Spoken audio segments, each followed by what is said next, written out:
The fire took the house in 11 minutes.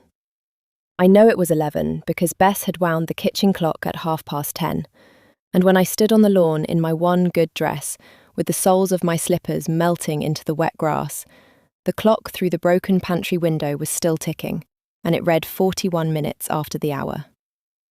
I remember thinking, the clock is intact and the rest of my life is gone.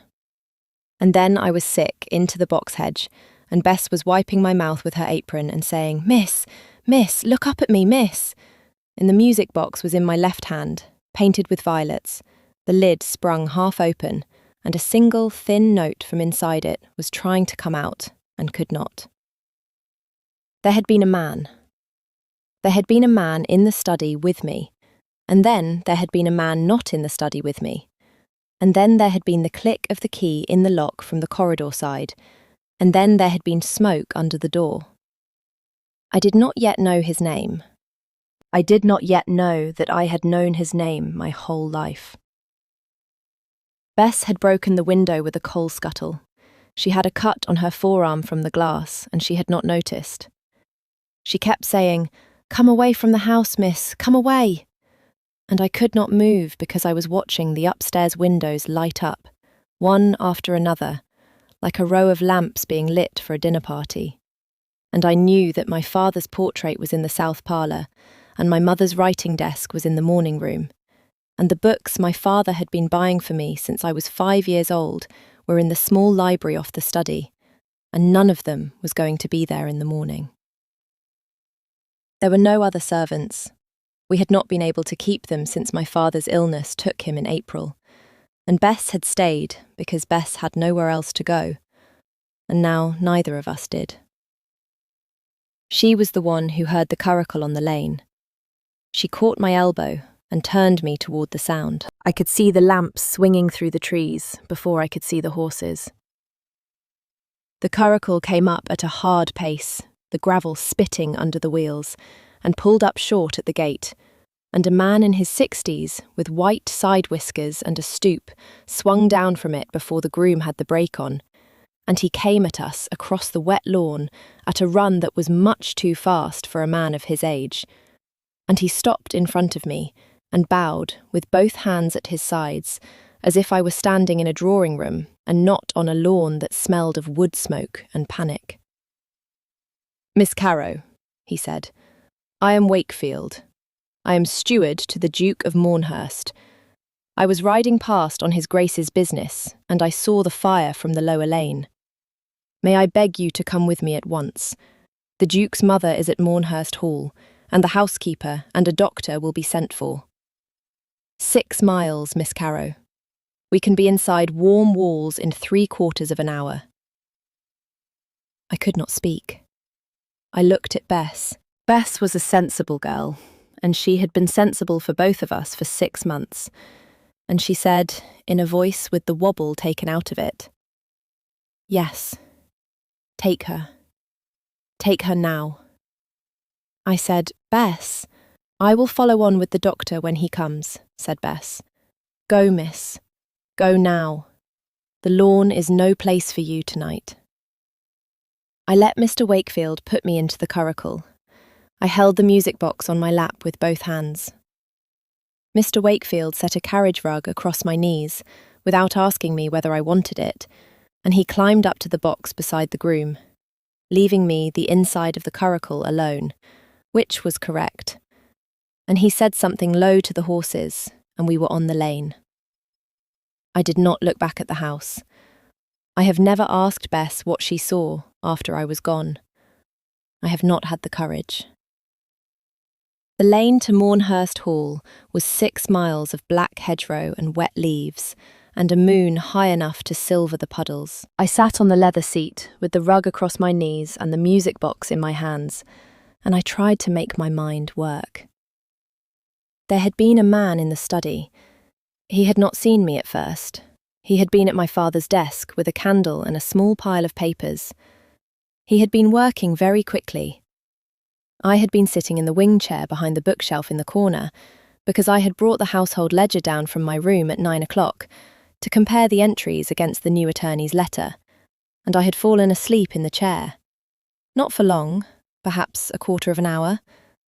And when I had woken, there was a man at the desk, and the candle had been lit very low, and I had not made a sound because I had not known yet that I was meant to be afraid. He had turned a page. He had taken a pen and made a small mark on something. He had been muttering to himself. I had heard, distinctly, 1100. He never wrote 1100 in his life. It had been Mr. Crewe. I had known Mr. Crewe since I was 4 years old. He had been my father's man of business. He had brought me peppermint sweets in his pocket every Christmas of my childhood. He had stood at the back of the church at my mother's funeral. He had carried my father's coffin in April with 3 other men. He had told me, in this very room, 2 weeks ago, that the Carrow estate owed £6,200 against debts I had never heard my father speak of in my life. He had been at the desk, forging something into the ledger. I had understood it, in the wing chair behind the bookshelf, with the slowness of a person whose body has not yet caught up to her mind. I had understood it the way you understand the sentence in a letter that tells you someone has died. Oh, I had thought, that is what this is. Oh. I had not made a sound. I had not been able to. The wing chair had its back to him, and the bookshelf concealed the chair. And if I had stayed perfectly still, he might have finished his work and gone, and I might have walked to the door after him and locked it from the inside, and ridden to the magistrate at first light. The kitchen cat had come into the study. The cat had come in through the gap under the door. The door had been on the latch, not closed, and the cat had walked across the room toward the wing chair, and the cat had jumped up onto my lap, and I had drawn breath, because the cat had landed on the music box, which had a sharp metal corner, and the music box had given out one bright, clear note from inside it, a single note out of a Welsh air my mother had sung to me as a child, and the note had carried in the silent room like a bell. Mr. Crewe had looked up from the desk. I had stood up out of the chair. He had looked at me. I had looked at him. We had looked at each other for what could not have been more than 3 seconds, and in those 3 seconds, Mr. Crewe's face had become a face I had never seen before in my life, and I had thought, very clearly, he is going to kill me. I had said, "Mr. Crewe." He had said, "Helena, sit down." I had not sat down. I had walked, very slowly, around the bookshelf, holding the music box, with the cat winding around my ankles, and I had walked to the study door, and I had taken hold of the handle, and Mr. Crewe had said, in a voice I had never heard him use, "Helena, I am asking you, sit down." I had pulled the door open, and I had walked out into the corridor, and I had not run, because I knew that if I ran, he would run. And I had walked the length of the corridor, with the candle on the hall table catching the gold thread on the music box lid, and I had reached the kitchen passage, and behind me I had heard the study door close, and then I had heard the key turn in the lock, and I had thought, he has locked himself in. He has locked himself in to finish the work, and then he means to come for me. I have, perhaps, 4 minutes. I had been wrong about the lock. He had locked the door from the corridor side with my father's key, which had been on the hall table where my father had left it the morning he died. He had not locked himself in. He had locked something in, which was the candle he had tipped onto the pile of papers on the desk. And then he had walked out the front door, and he had gone down the front lane on foot, away from the lights, before I had reached the kitchen. Bess had been in the kitchen.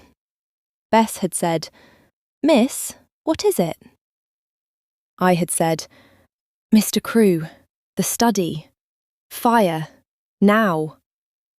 Bess had said, "Outside, miss. Outside first." Bess had taken my wrist and pulled me out the kitchen door and into the kitchen garden, and we had been on the lawn for less than a minute before the study window had blown out. I told all of this to Mr. Wakefield in the curricle on the lane to Mournehurst. He let me talk. He did not interrupt.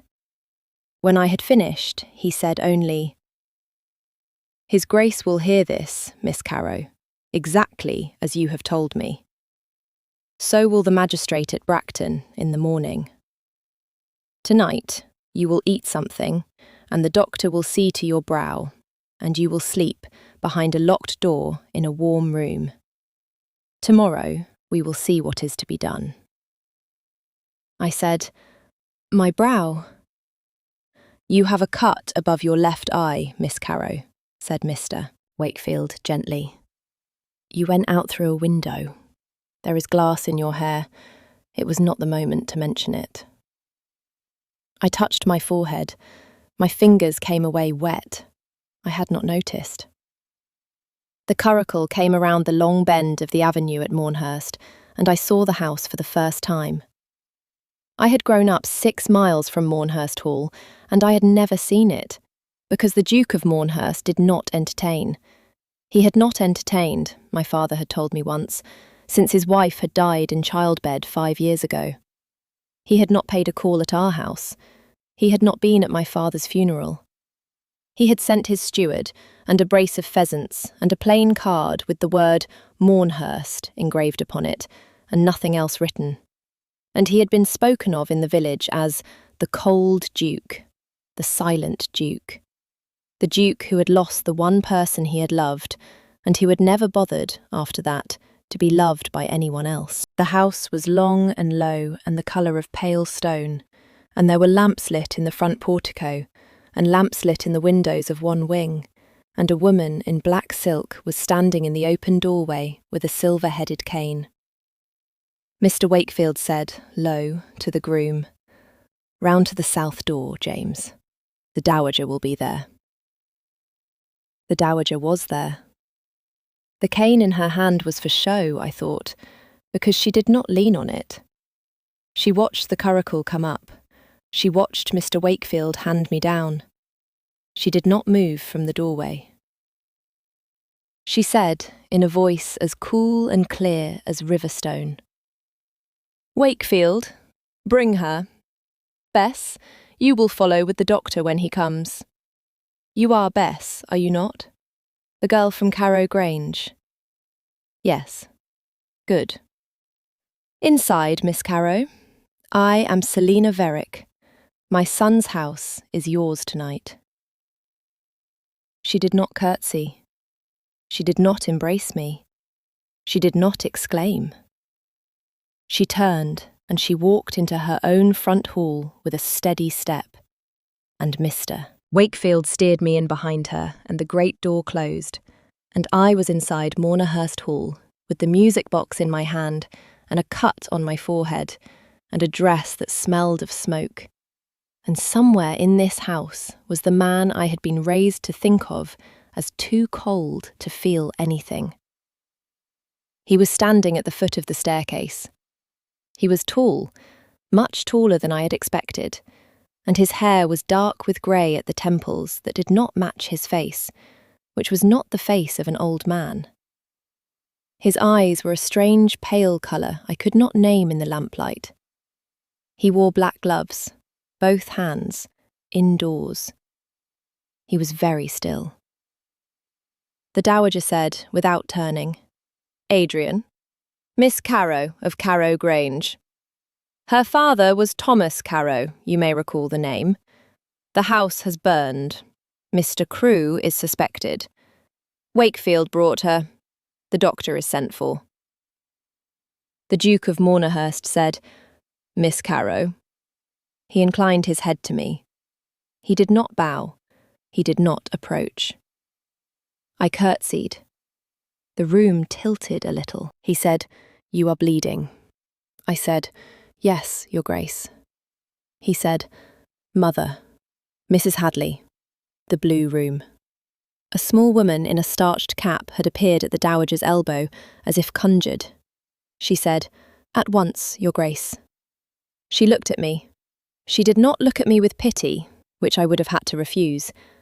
She looked at me the way a competent woman looks at a problem she intends to solve. She said, "Miss Carrow, with me, please." I went with her. I went past the Duke at the foot of the staircase. I did not look at him as I passed.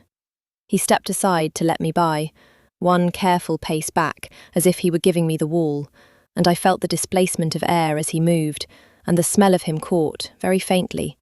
Clean linen, ink, something faintly green like cut wood. I had not expected him to smell like a person. I had expected him to smell like a portrait. I did not know it then, but as I went up the stairs in Mrs. Hadley's wake, the Duke of Mournehurst was watching me from the foot of the staircase, and what he was thinking, though it would be 3 weeks before he told me this, was, "There is a girl in this house, and the only thing in her hand is a music box." Whoever she is, the music box was the first thing she thought of. I need to know what is in that music box. He was not, in fact, the cold Duke. He had been, for 5 years, the locked one. Tonight, without his knowing it, the key had walked through his front door. I woke at first light in a bed I did not recognise. The room was blue. The blue room. Blue silk on the bed curtains, blue carpet, blue paint on the panelling. There was a fire in the grate, low.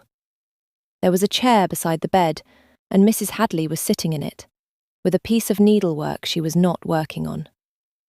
She looked up when I moved. "Good morning, Miss Carrow," she said. "You slept 7 hours. The doctor was here at 1. 3 stitches in your brow, healing cleanly. The Dowager will see you at 10. His Grace begs to know whether you would prefer breakfast brought up here, or whether you would feel equal to the breakfast room. The Dowager will sit with you either way." I said, "What time is it?" "8:30, said Mrs. Hadley. I said, "I will go down."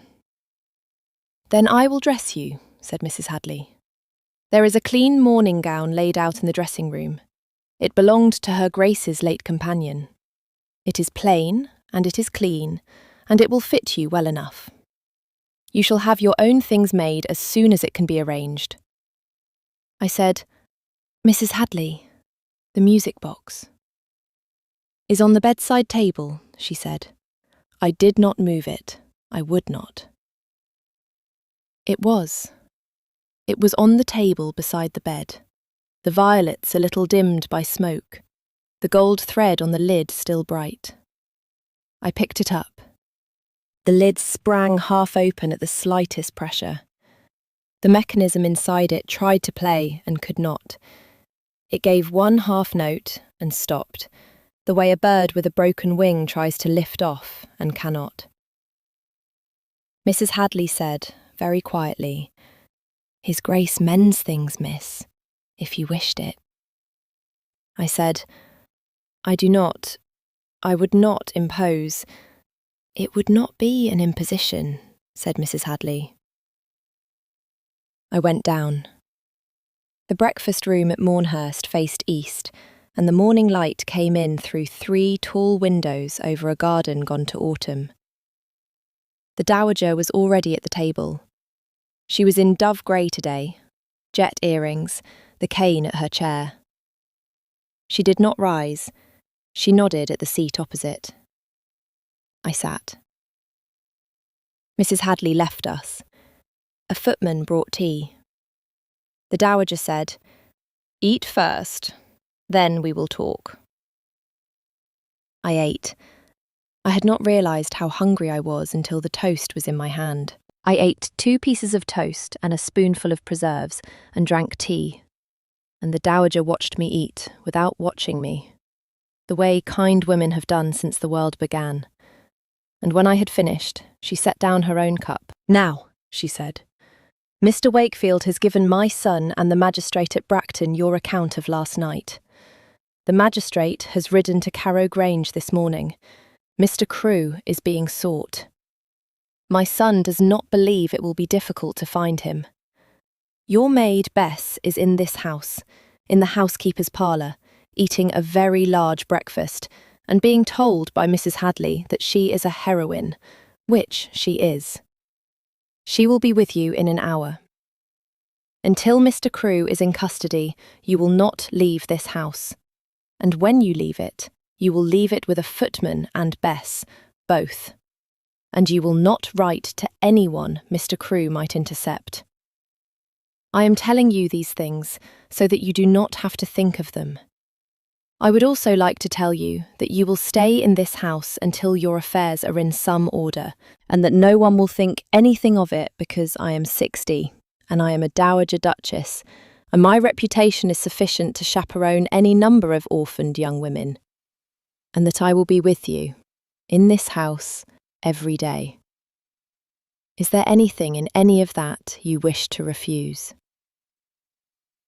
I had been told, since I was 18, that I was a self-possessed young woman. I had told myself so. I had run a household and buried a father and disputed an estate and not cried in front of any person except Bess. I put my hand over my mouth because I could not stop the sound that came out of me. The dowager did not move. She let me cry. She did not reach across the table. She did not say anything kind. She watched me cry, the way Mrs. Hadley had watched me come up the staircase, as a woman who was looking at a problem she intended to solve, and who knew that the first part of the solution was permitting the problem to exist out loud. When I had stopped, she said, "Good. That had been waiting. Now we may begin." She poured me more tea. She said, "My son will speak to you this afternoon. He will speak to you in my morning room, with the door open and Mrs. Hadley within call, because he is a duke, and you are an unmarried woman, and we will give nobody in 3 counties any reason to whisper. He will be brief. He will not press you. He will ask you what you wish to do, and he will tell you what he is prepared to do for the daughter of a neighbour. If you are frightened of him, do not be. He has not spoken of the inside of his own thoughts to a single person in this house in 5 years, and he will not begin with you. He is not warm. He is not unkind. The two are not the same thing." I said, "I am not frightened of him." I was a little, but not for the reason she meant. He came to the morning room at 3 o'clock. He had taken off the gloves.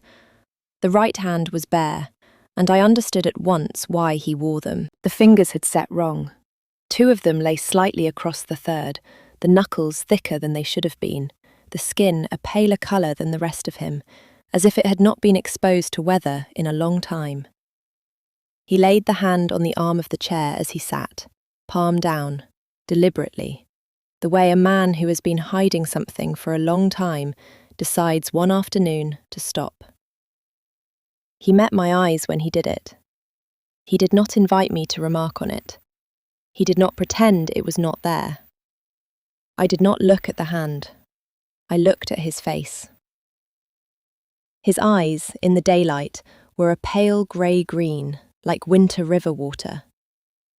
He sat across from me, with the door of the morning room open behind him, and Mrs. Hadley audibly arranging linen in the corridor outside, and he said, without preamble, "Miss Carrow, you have lost your home. You are owed an account from me of what is being done. I will not waste your morning." I said, "Your Grace." He said, "Mr. Crewe was apprehended at 11:30 this morning at the coaching inn at Bracton. He had taken a seat on the London mail. He had £800 in notes on his person and a forged letter of credit drawn on the Carrow estate. The magistrate has him. I have engaged a London attorney, a Mr. Gilliatt, who is honest, which is rarer than it ought to be, to come down and audit your father's books, what survives of them. We believe a great deal survives. The fire was set in the study. The estate office, which is a separate building, is intact. The duplicate ledgers your father kept there are intact. The bank in Northampton holds his deposit slips. We will know within the week what he actually owed and what he did not. I said, what he did not. Miss Carrow, he said, I do not know your father's affairs, but the man who set fire to his books on the night before an audit was not setting fire to your father's debts. He was setting fire to his own. I sat for a moment with that. Then I said, Your Grace, I owe you. Mr. Wakefield, your mother, this room, Mrs. Hadley, the doctor. I do not know how to— You owe me nothing, said the Duke. Wakefield was on my business when he saw the fire. My mother does as my mother chooses. I have not commanded her to a single act in 40 years. The doctor sends his bill to my steward. As for the room, this house has 30 bedrooms and I sit alone in one of them. The blue room costs me nothing to give and you a great deal to refuse. Refuse it for a different reason if you must, but not for the reason that you owe me. I said, What reason should I refuse it for, Your Grace? He looked at me. I had asked him a sharper question than I had meant to. He took a moment to answer. He said, I cannot think of one. I would prefer that you not refuse it. It was the first thing he had said that was not entirely steady. He stood. He took up his gloves from the arm of the chair. He pulled the right one on first, slowly. It was clearly an action he had practiced for 5 years. And then the left. He said, I will not press you for company, Miss Carrow. My mother will dine with you. The library is at your disposal. I keep early hours and I work in my study. If you wish to avoid me, the south wing is mine. The rest of the house is yours. If you do not wish to avoid me, well, we will see. He bowed very slightly. He went out. Mrs. Hadley came in at once. She said, Tea, miss? I said, Mrs. Hadley, did the Duke just— Was that— That, miss, said Mrs. Hadley, was the longest speech His Grace has made to a young woman in this house in 5 years. I thought you would wish to know. It was 3 days before I saw him again. I spent those days in the blue room and the library, and the small drawing room where the Dowager held court between 11 and 1. I read 3 of his books. I wrote a letter to my father's attorney in London, which the Dowager looked over before it went. I let Mrs. Hadley dress my hair. Bess brought up word twice a day of the news from Carrow Grange. The magistrate had ridden out a second time. Mr. Gilliatt had arrived from London. The duplicate ledgers had been found in the estate office cupboard, exactly where my father had said they would be. Mr. Crewe had not yet spoken, but had asked for paper and had written what was reported to be a long letter to a creditor in London, which Mr. Gilliatt had read and pronounced instructive. On the 3rd afternoon, I went into the music room. I had been told that the Duke did not enter it. I had been told it had not been used in 5 years. I had asked the Dowager that morning whether there was anywhere in the house I should not go, and she had said only his own study and his own bedroom. The rest is yours. You may not find the music room very comforting, but if it draws you, go in. I had not known before she said that the music room had drawn me. It was at the south end of the long gallery, 2 tall windows facing west, a pianoforte under a holland cover, a harp under another, a small cabinet of music against the wall. The covers were grey with dust along their tops. The keys of the pianoforte were not dusty. Someone tuned it then.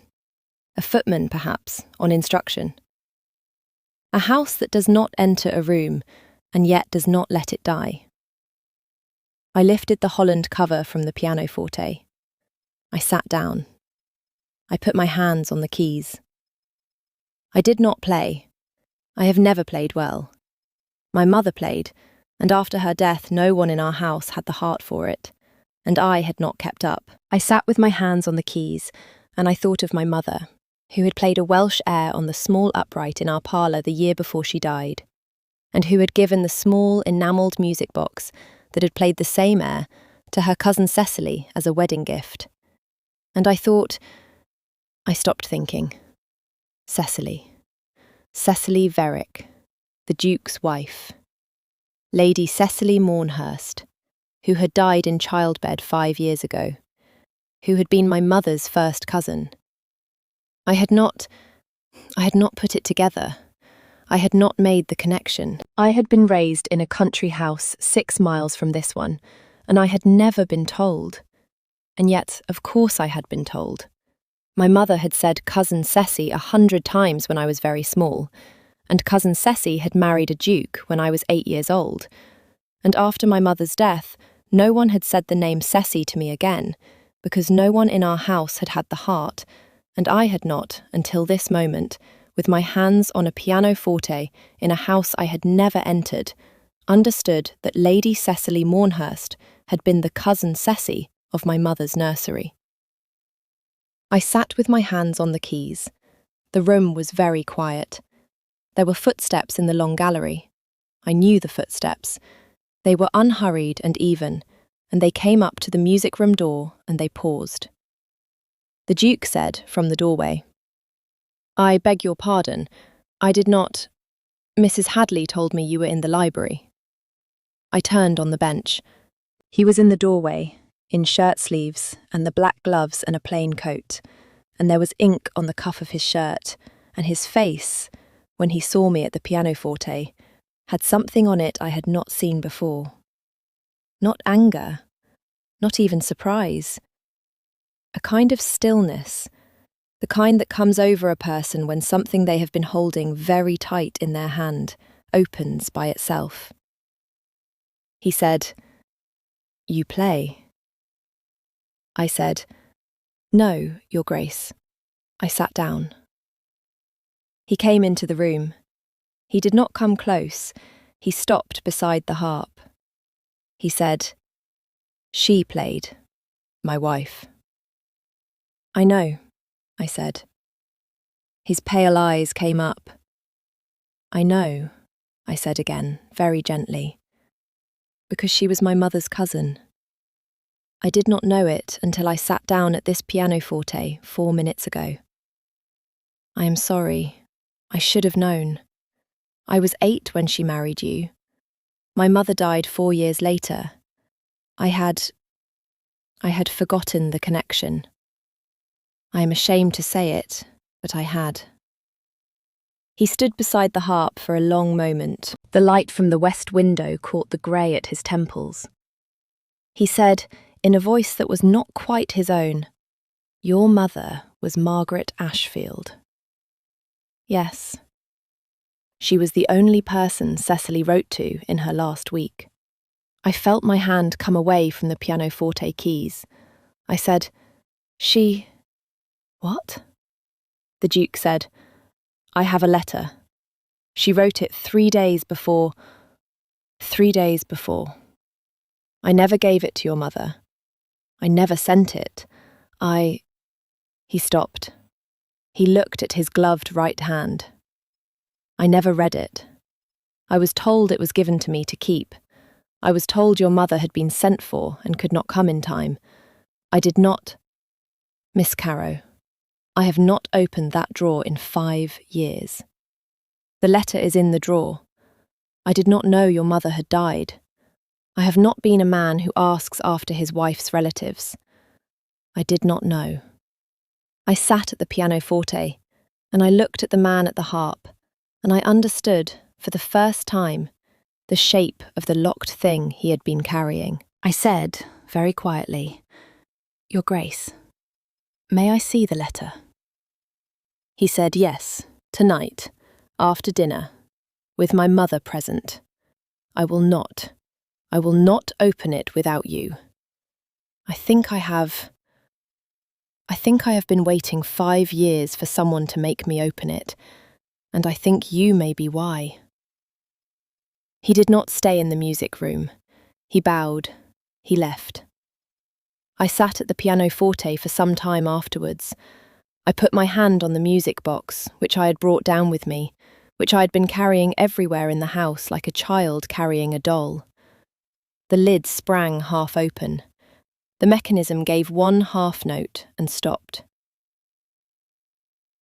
We opened the letter that night. The dowager sat on the small sofa with her cane across her knees. The Duke sat in the leather chair.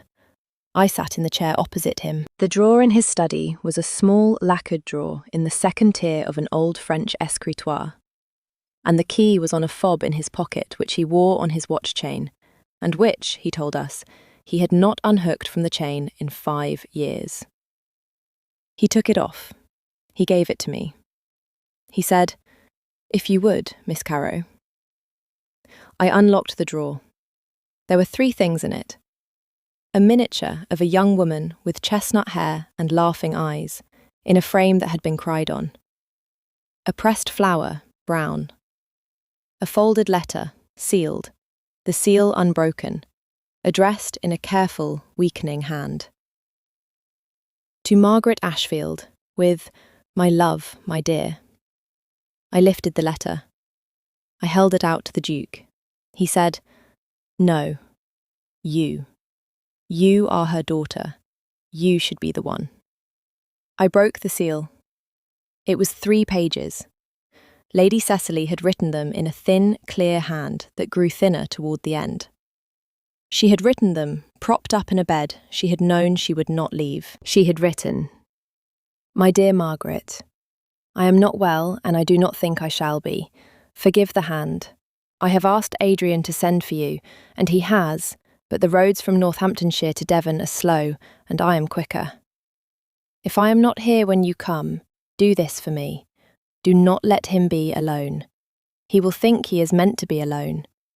He will think the man he was died with me. He will be wrong. Tell him, when you can, not at once, in time, that I asked it of you. Tell him I would rather he be loved by a stranger I never met than be alone for 40 years to keep faith with me. Tell him my last thought of him was not a sad one. Tell him I had a good husband and I had a short life, and I was glad of both. Margaret, if there is a daughter, I have not asked, you will tell me when next we write, but if there is, give her my best love. I think of her sometimes. I think of you in a green field with your daughter, and I am glad. Ceci. The room was very still. The Duke had risen from the chair. He had walked to the window, and he was standing with his back to us, with his shoulders moving. I could not see his face. I could see only that the right hand, the gloved one, was held away from his side as if it hurt. I went to him. I should not have. I should have left him. The dowager would have left him. The dowager did not move. The dowager watched me cross the room, and she did not stop me. I went to him at the window. I did not touch him. I stood beside him. I said, "Your Grace." She was right. You have not been a man who is meant to be alone. You have been a man who was told one and decided to obey it. He did not answer. His face was wet. He did not wipe it. I said, "May I ask you one thing?" He nodded. I said, "Who told you the letter was given to you to keep?" He turned. He looked at me. His eyes, pale grey-green, the colour of winter river water, were red. He said, "Crewe. Lambert Crewe. He was here that week. He was your father's man of business, but he had a cousin who was clerk to my steward at the time, and he came down to Mournehurst on what he said was an errand of compassion. He took the letter from my steward. He told me he had given it into the messenger's hand. He told me, 3 days later, that your mother had been sent for and could not come in time. He told me she had taken to her bed. He told me a great many things, Miss Carrow. I did not check. I did not know to check. I had a wife I had just buried, and a child I had just buried, and I did not." He stopped. I said, He has been stealing from my family for 18 months, probably longer. I think he has been stealing from you too, Your Grace, in small ways, for a great many years.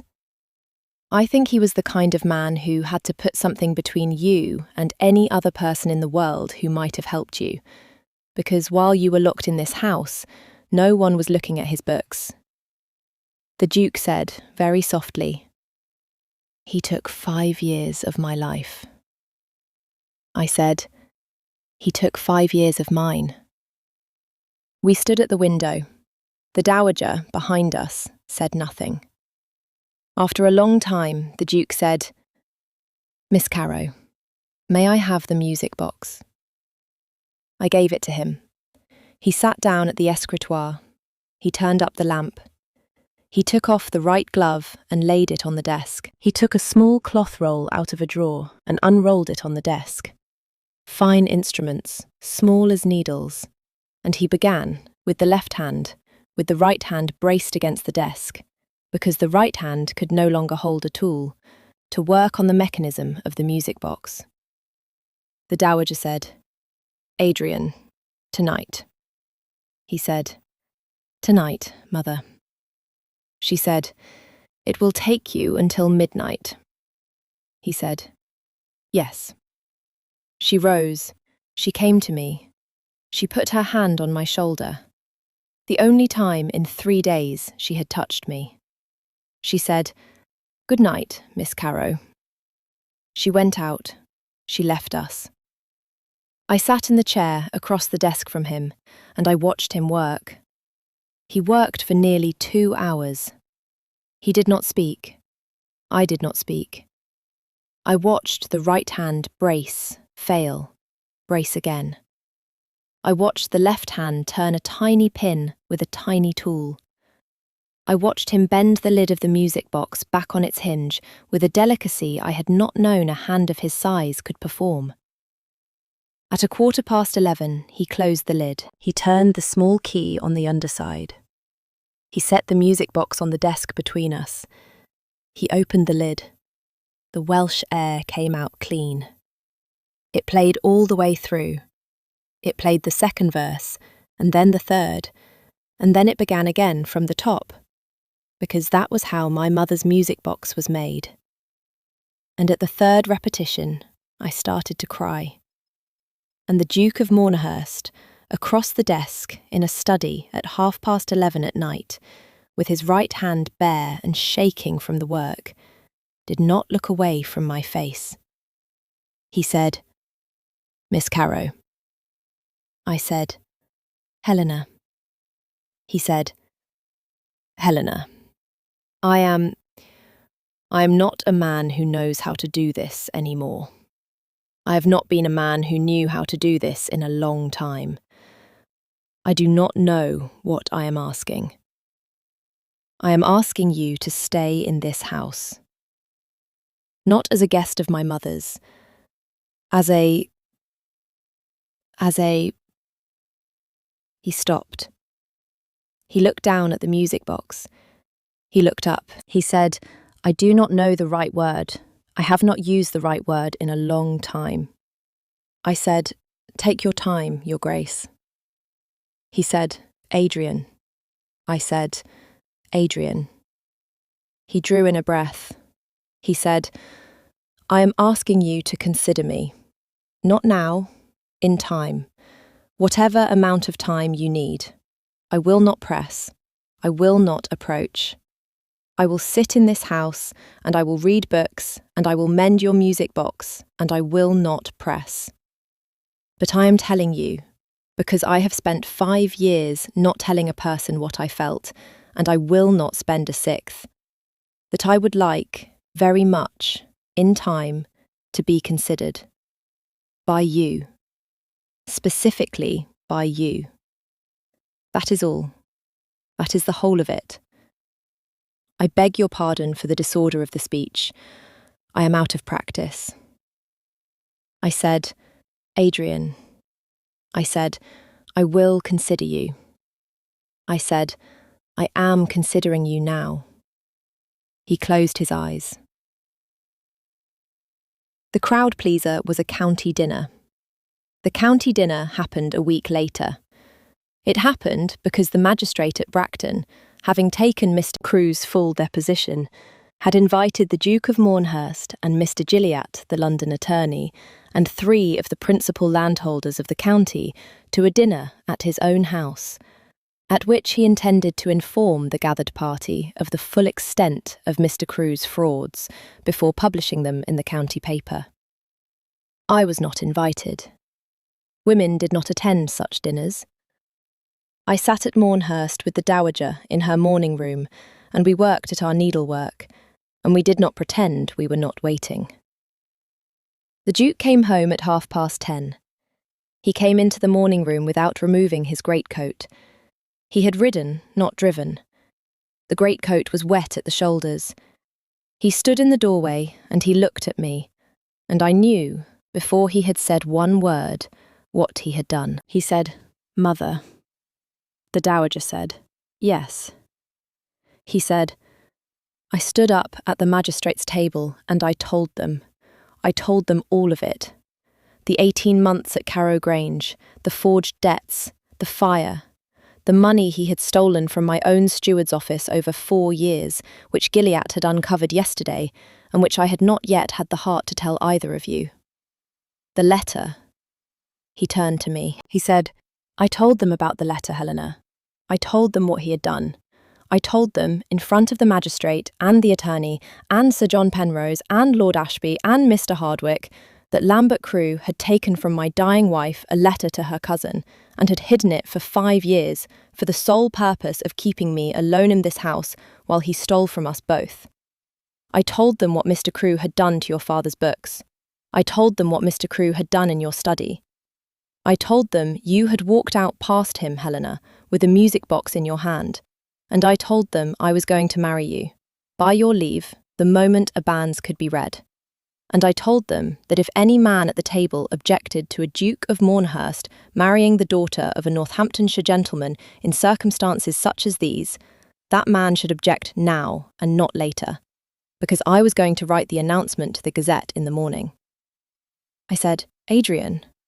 He said, "No man at the table objected." The magistrate poured me a glass of port. Sir John Penrose said it was the best speech he had heard in 20 years. Lord Ashby said he had thought I was dead and was glad to discover I had only been postponed. Mr. Hardwicke said, Mr. Hardwicke said something I shall not repeat to my mother. They have all signed Mr. Gilliatt's deposition. Mr. Crewe will go to the assizes in the spring. He will be transported at best. He will be hanged at worst, because the fire at Carrow Grange has been declared arson with intent to murder, and the magistrate is not in a forgiving frame of mind. Helena, forgive me. I have asked you in front of half the county before I asked you at all. I'm out of practice. I told you I would not press. I have pressed. I beg your... I had crossed the room. I put my hand against his face. The greatcoat was cold. His face was not. I said, "Adrian, yes." He said, "Yes." I said, "Yes, I will marry you. Yes, you may write to the Gazette. Yes, yes, yes." He kissed me. He kissed me the way a man kisses a woman when he has been 5 years in a locked room and someone has finally turned the key from the inside. He kissed me with the wet wool of the greatcoat between us and the gloved right hand at the small of my back. Careful, careful. And the bare left hand against my jaw.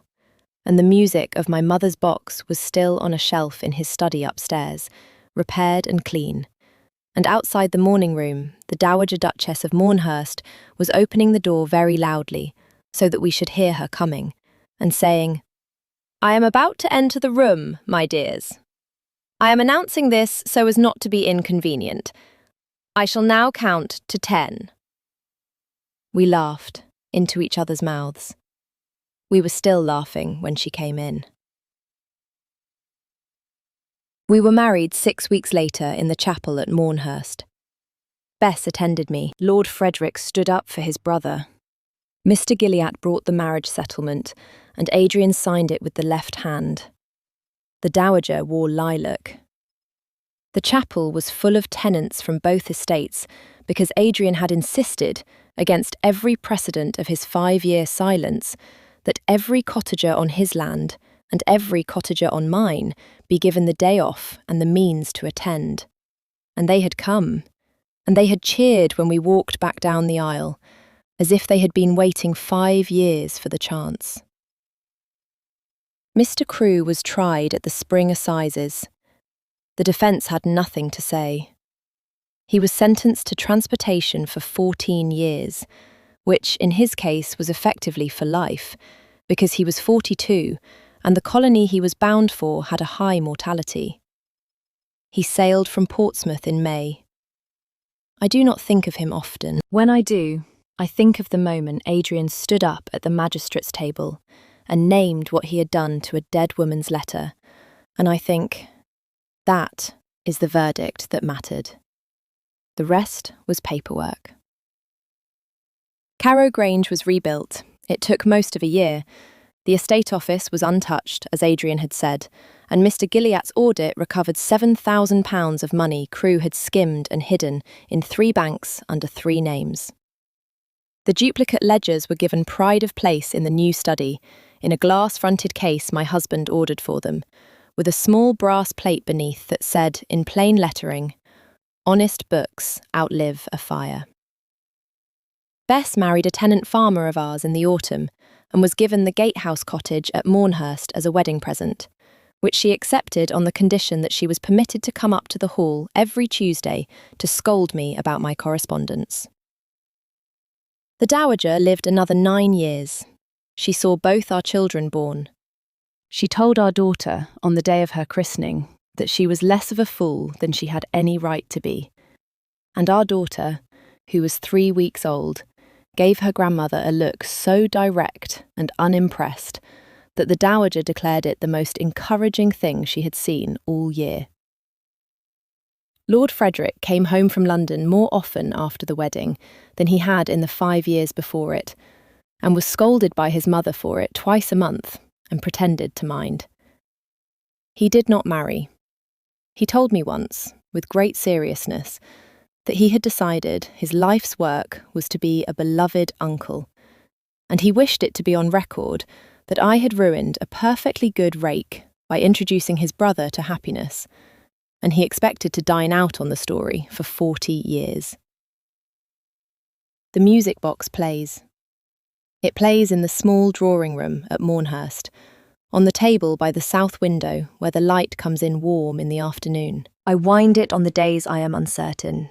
There are still a few. And the Welsh air comes out clean, the way Adrian repaired it on a night in October with one good hand. I will tell you only one more thing.